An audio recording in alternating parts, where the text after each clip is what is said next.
How we doing, folks? Most of Slinger Sports coming at you again from Jerry World, where today, James, we saw a closer game than expected. You know, Baylor was, what, 29-point favorites here in this game, and that's right. At one point, Tech was down by 25, came roaring back in the fourth quarter, ended up being a 2-point game at the end.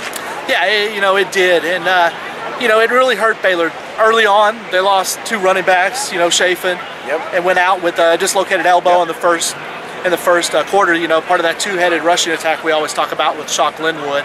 Then you have Bryce Petty going down in the third quarter with a concussion, which we don't know if he's going to be cleared to play or not for the Kansas State game next week. Seth Russell comes in, he looks a little bit shaky coming in, but he got it going there after a while and started moving the ball for him. Yes. When Bryce Petty went out there in late in the third quarter, it was a flag, it was a helmet-to-helmet, 15-yarder variety. You saw the Baylor offense struggle there a little bit, and that's where Texas Tech took advantage and came back in this game. Seth Russell has seen some action this year, even enough action to have the highest quarterback rating in the Big 12, if I do remember correct.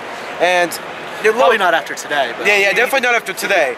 But that offense, you can definitely tell, a little vanilla on the play calling, draw here, draw here.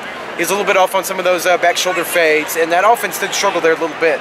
There early in the parts of the fourth quarter. Yeah, but this Texas Tech team, they came out, they had nothing to lose coming into this game at all. They came out, they ran a trick play on the first play of the game. They went a little bit longer, and I think it was the second quarter. They had a fake punt that they converted on a 4th down, and then after they had scored on that drive, on the fake punt, then they went with an onside kick right there after that. So, they were pulling out all the tricks trying to get something to go in here. And then, they did. They pulled within 2 with, a minute and something left on the clock. Yes, got a little scary. Came down to basically the onside kick. If they would have converted the 2-point conversion, it would have been a tied game. Yes. But they didn't. That was basically the play that ended the game right there. But the minute something left on the clock, I'm not for sure. I don't remember now at this point in time. Yeah. Looking forward, we've got we've got SMU basketball with Steve tomorrow. We're going to have Kansas State and Baylor next week at McLean Stadium down there. What do you look for in this game? Whoever, basically, if Baylor wins this game, they're going to be the Big 12 champion. Yes. If they lose this game, it's going to go to TCU. And, if you look at the way that TCU has handled these teams here in the Big 12, they've manhandled these teams a little bit better than Baylor has. Yes. What are you looking for next week?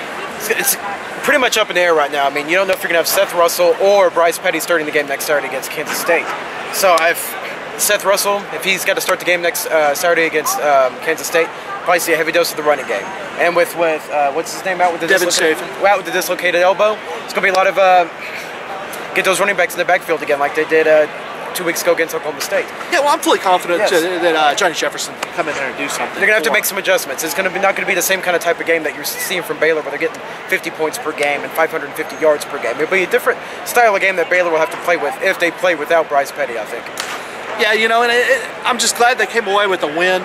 But this was the week that we talked about they needed to do something on it.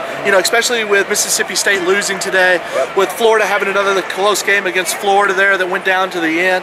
If they could have come in here and convincingly won this game, they could have shown something to the voters. Maybe and everything stuck a foot in the door. I don't know who was up there in the press box, but there were 5 seats for the college football playoffs up there in the press box today. So their presence was here. They were watching this game, and they were interested in what was going to happen. Anything else you want to add before we get out of here? Look for action tomorrow at SMU basketball. We'll see you next Saturday. All right, San Dimas High School football rules. We'll see you later.